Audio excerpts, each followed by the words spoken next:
सलग 3 वेळा इंधन दरवाढ आणि केवळ 10 दिवसांत पेट्रोल व डिझेलच्या किमतींमध्ये 3 वेळा वाढ झाल्याचा थेट परिणाम आता भाजी बाजारावर दिसू लागला आहे.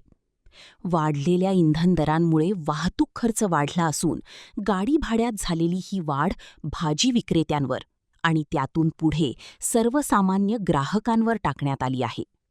यामुळे बाजारात उपलब्ध असलेल्या जवळपास प्रत्येक भाजीत 5 ते 10 रुपयांपर्यंत वाढ झाल्याचे चित्र दिसत आहे. आधीच महागाईच्या फटक्याने त्रस्त असलेल्या सर्वसामान्य नागरिकांना आता पुन्हा एकदा वाढलेल्या भाजी दरांचा फटका बसत आहे. इंधन दरवाढ, वाढलेला वाहतूक खर्च आणि त्याचा भाजीपाला दरांवर होणारा परिणाम सर्वसामान्य लोकांना बसत आहे. सध्याच्या घडीला आता डिझेल पेट्रोलचे रेट 5 रुपयाच्या वर वाढलेले आहे. तुमचेही रेट वाढले का भाजीपाल्याचे काय?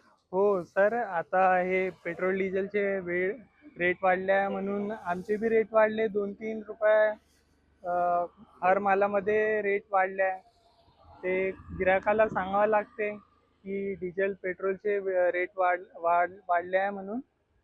गाडी भाडा वाढला आहे, त्यामुळे ते गिरायकाला सांगावं लागते की रेट वाढला आहे म्हणून. Sunil Kawale, the sting operation news, Gondia. The sting operation news